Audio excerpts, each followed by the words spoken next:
Shabbat shalom, frères et sœurs dans le Seigneur. Le Seigneur m'a mis à cœur de venir aujourd'hui vous parler, là, proche de l'eau, dans toute sa création magnifique. Et j'ai publié des shorts ce matin ces petites choses que je vais dire là sont un ensemble de tout cela. Le monde ne me rend pas malheureux, vous savez pourquoi? Parce que je n'attends rien de lui. Je sais que c'est un monde déchu, que l'esprit qui règne, c'est l'esprit du monde, donc l'esprit du prince de ce monde, Satan. Et je suis plus souvent en fait attristé quand je visite des assemblées. C'est incroyable quand même, non? Par rapport à l'état spirituel des assemblées. Nous devrions être des gens bouillants, bouillants pour le Seigneur. Les Amen, les Alléluia devraient sortir, non pas seulement quand on nous dit tu vas avoir une promotion, Dieu est en train d'améliorer ta vie, le 4x4 que tu attendais arrive. Non.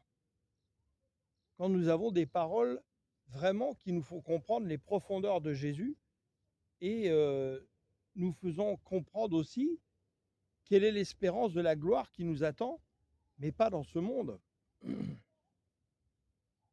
dans la Jérusalem céleste, la nouvelle terre, les nouveaux cieux. Et c'est majoritairement pas le cas. Là, les pasteurs sont obligés de réclamer des Amen, des Alléluia. Dis Amen, dis Alléluia. Mais nous n'avons pas à faire ça en tant qu'enseignants.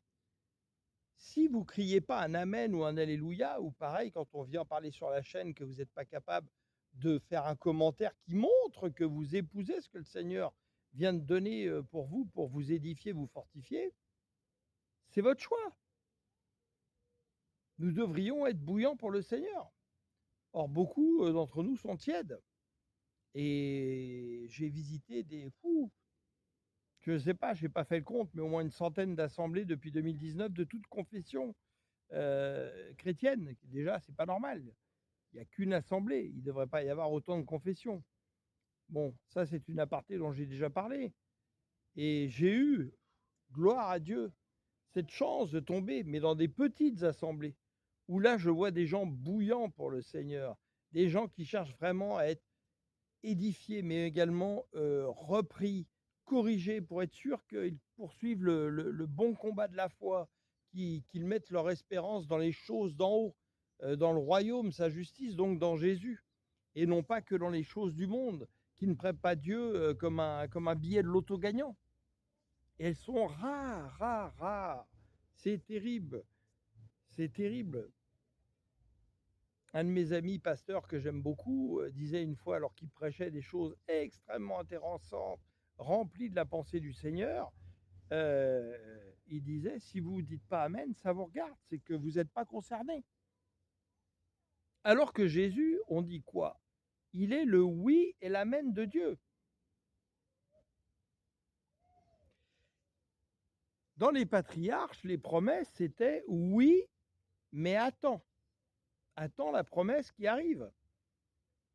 Quand la loi de Moïse est arrivée, ça a été oui si tu fais ça, non si tu fais ça.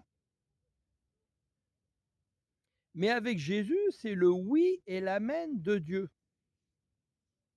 Parce que la porte de la grâce est ouverte et que si nous avons confessé de notre bouche que Jésus est Seigneur à la croix, qu'il est mort, qu'il est ressuscité par la puissance du Saint-Esprit et qu'il s'est manifesté devant plusieurs,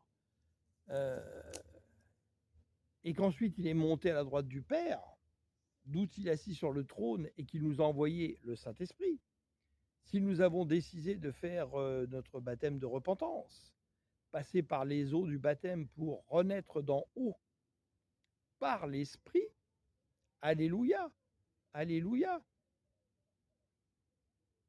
Mais est-ce que cela suffit? Est-ce que nous n'avons pas ici sur la terre des choses à faire, à témoigner et à grandir dans notre devenir en Christ, puisque nous sommes dans l'espérance des choses à venir? Les choses ne se font pas immédiatement, c'est un processus. Est-ce que nous ne devons pas justement témoigner autour de nous dans la vie séculière de Jésus et donc de connaître la parole? Aujourd'hui, vous avez des outils qui vous permettent que si je ne vous dis pas que c'est 2 Corinthiens 5,16, etc., vous tapez les mots-clés de ce que je vais vous dire et vous allez trouver où ça se trouve. Je vous rappelle que la Bible, à l'époque, n'était pas découpée en versets, en chapitres. Et les gens connaissaient mieux la parole de Dieu que nous, pour certains. Pas pour tous, parce que l'Église catholique avait décidé que c'était en latin et que le peuple n'avait pas à connaître la parole de Dieu. Waouh! Ça, c'est proche de ce que Dieu veut, n'est-ce pas?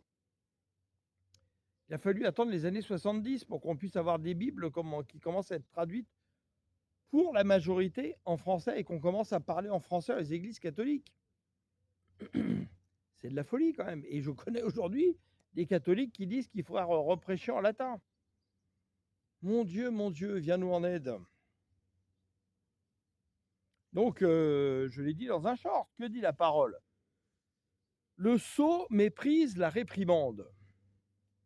Et à travers cela, on peut lire dans les proverbes et dans d'autres choses, dans les psalmistes, que justement, celui qui aime Dieu demande à Dieu de l'examiner, de le sonder, pour le reprendre, le corriger, pour rester sur le chemin. Parce qu'on sait que justement, on peut très bien s'écarter du chemin à un moment donné, c'est facile, hein. La foi vient de ce qu'on entend, et on n'entend pas toujours des bonnes choses, y compris dans les assemblées. Les mauvaises fréquentations corrompent les bonnes mœurs. Nous avons plein de paroles de Dieu qui nous mettent en garde par rapport à ça. Et le Christ lui-même dit, celui qui persévérera jusqu'au bout sera sauvé. Donc il y a bien quelque chose à faire. Il faut bien continuer à persévérer. De quelle manière? Dans notre soif de Dieu, dans notre témoignage de la parole. Comment pourront-ils entendre Dieu s'il n'y a personne pour être envoyé, s'il n'y a personne pour parler de la parole de Dieu fidèlement, comme un témoin fidèle, à l'image du témoin fidèle qui est Jésus? Donc on voit bien qu'on n'est pas là pour être que des spectateurs.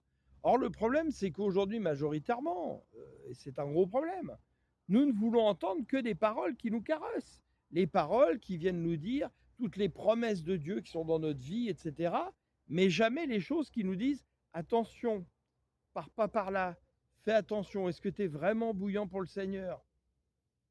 Qu'est-ce que tu recherches réellement? Quelles ont été tes motivations pour venir aujourd'hui dans une assemblée? Quelles ont été vraiment tes motivations pour aller au baptême? Et j'en passe, il y a plein de questions à se poser. Est-ce que tu te sens acteur ou spectateur aujourd'hui dans ta vie, je dirais chrétienne, mais justement qui devrait être une vie d'enfant de Dieu? C'est un petit peu le quiz que j'ai montré hier, où justement j'avais proposé avec d'autres de se poser ces questions et d'y répondre ensemble.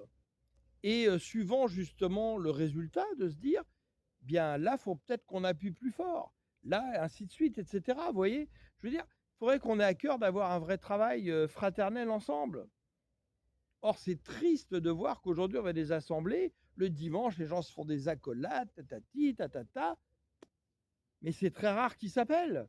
C'est très rare qu'ils s'édifient entre eux. Pas besoin d'organiser forcément des réunions de prière ou quoi que ce soit.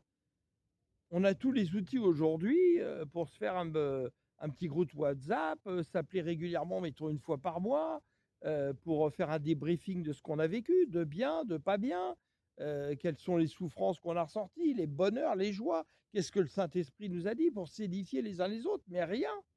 On est juste capable de se voir le dimanche, la petite vie d'église religieuse bien tranquille. Et si un frère, à un moment donné, donne pas de nouvelles, on ne s'inquiète pas. Pas de nouvelles, bonne nouvelle, c'est tout le contraire. Quand vous n'avez pas de nouvelles, souvent, c'est que les gens vont pas bien. Ils se renferment dans leur solitude. Parfois, ça les conduit même au suicide. On a tous connu des gens comme ça dans notre vie. Le Seigneur m'avait dit en 2022, ça a été les premières paroles vraiment qu'il m'a dit sur toute une série pendant 3 ans, où il vient nous manifester son amour, son inquiétude pour nous, où il vient nous apprendre à justement ne pas suivre certaines voies aujourd'hui. Visiblement, à part une poignée de frères, très peu sont je dirais, ont envie d'entendre ces paroles, puisque je les ai proposées gratuitement, j'ai reçu aucune demande. donc depuis plus de 2 mois. Et c'est dommage, parce qu'il avait commencé à dire par que mon armée céleste se lève. Ça veut dire qu'elle n'est pas encore levée, qu'elle se range en ordre de bataille. Donc nous sommes des combattants avec Christ et qu'elle serre ses rangs. Or, ce n'est pas du tout ce qui se passe. On est une armée totalement dispersée, beaucoup ne se sont pas du tout levés, et l'ennemi profite justement de passer là-dedans. Et où il va? Dans les assemblées, c'est là qu'est le danger. Pour lui, le monde, c'est pas un danger, puisqu'il lui appartient.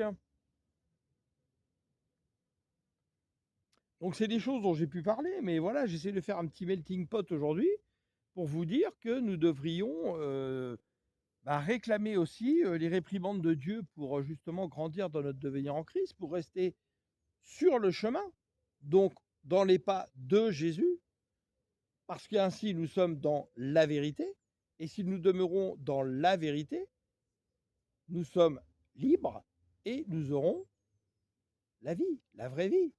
C'est-à-dire nous ne connaîtrons pas la seconde mort.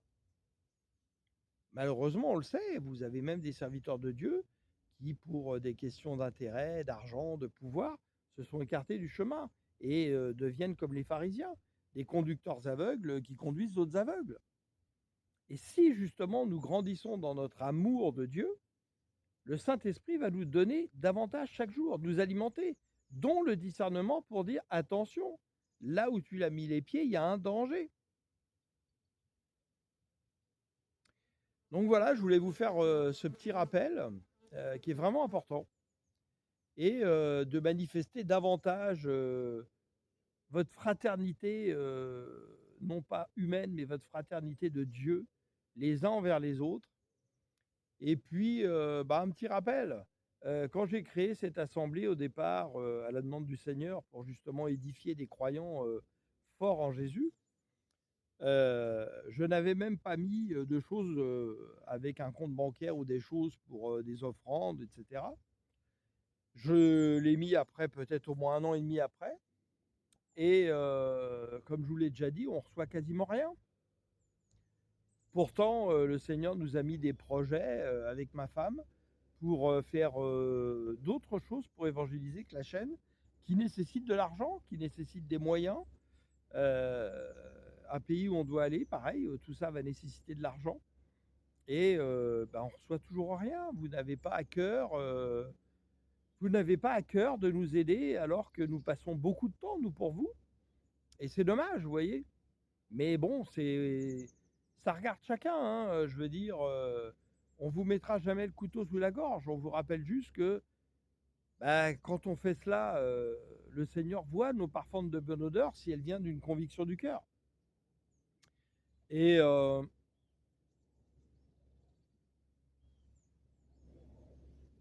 c'est vraiment regrettable qu'aujourd'hui, on voit que quand des gens viennent donner des offrandes, c'est qu'on leur a dit donne une bonne offrande et Dieu va te bénir. Moi, je vous dis pas ça. Moi, je vous dis de lire la parole et la parole vous dira ce qu'elle a à vous dire.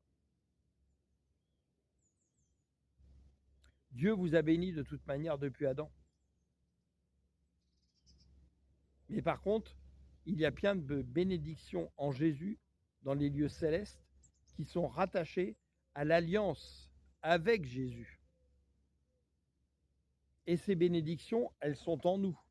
Il nous reste à les enfanter. Pour les enfanter, eh bien, il faut qu'on ait un cœur bien disposé pour le Seigneur, qu'on ait soif et faim de Jésus.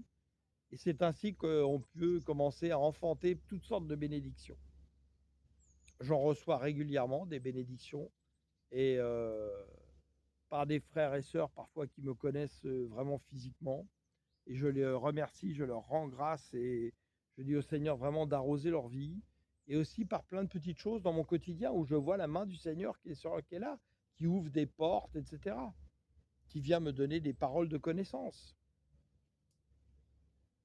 Donc voilà, je voulais faire ce petit message. J'espère que vous ne serez pas offensés par ce que j'ai pu vous dire, mais au contraire édifiés et fortifiés.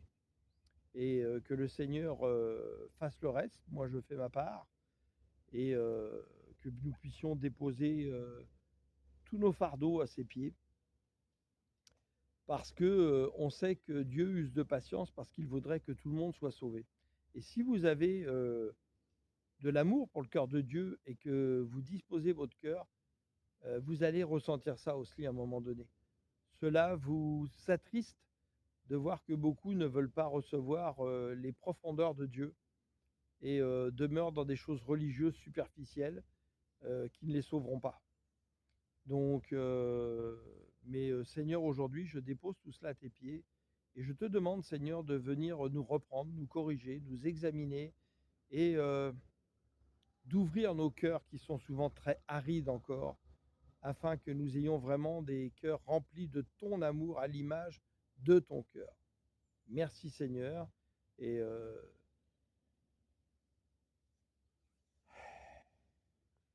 que ta volonté s'établisse, Seigneur, non la mienne. Et